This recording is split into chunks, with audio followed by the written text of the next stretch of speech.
শেখ হাসিনা যে গণহত্যার নির্দেশ দিয়েছিলেন তা আন্তর্জাতিক গণমাধ্যমের প্রতিবেদনের মাধ্যমে প্রমাণিত হয়েছে। শেখ হাসিনাকে আইনের আওতায় এনে বিচার নিশ্চিতের দাবি জানিয়েছেন আমার দেশ পত্রিকার সম্পাদক ডক্টর মাহমুদুর রহমান।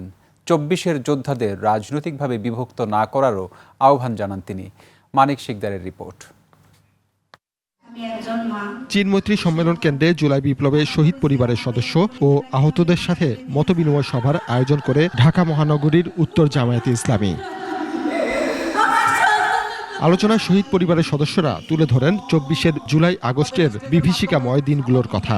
স্বজন হারানো পরিবারের আর্তনাদে ভারী হয়ে ওঠে সভাস্থল। ২০ তারিখ যখন আইব তখন আমার কলজার বড়টা সিরিয়াস যাইব যে আমার সন্তান কিভাবে রাস্তায় বলে মারা গেছে। বিচার করে দিবেন আপনারা, সবাই বিচার করে দিবেন। অনুষ্ঠানের প্রধান অতিথির বক্তব্যে আমার দেশ পত্রিকার সম্পাদক বলেন, শেখ হাসিনা খুনের নির্দেশ দিয়েছিলেন তা এখন আন্তর্জাতিকভাবে প্রমাণিত। শেখ হাসিনার বিচারে আর কোনো বাধা থাকার কথা নয়, কারণ যখন আন্তর্জাতিকভাবে প্রমাণিত যে জুলাইয়ে যে গণহত্যা চালানো হয়েছিল সেই গণহত্যার নির্দেশদাতা ছিলেন স্বয়ং শেখ হাসিনা।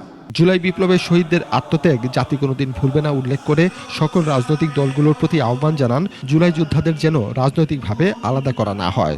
সকল শহীদ আমাদের গর্বের সন্তান, গর্বের মানুষ। তাদেরকে কোনো দলের আবদ্ধে আপনারা আটকাবেন না। এ সময় জামায়াতে ইসলামীর উত্তর মহানগর আমির বলেন, যারা ২৪কে উপেক্ষা করবে তাদের পরিণতিও ফেসিবাদী আওয়ামী লীগের মতো হবে। ২৪-এর দিকে যারা আঙ্গুল উঠাবে তাদের পরিণতি ফেসিবাদীদের পরিণতিতে। জামায়াতে ইসলামী সবসময় জুলাই যোদ্ধাদের পাশে থাকবে বলেও জানান এই নেতা।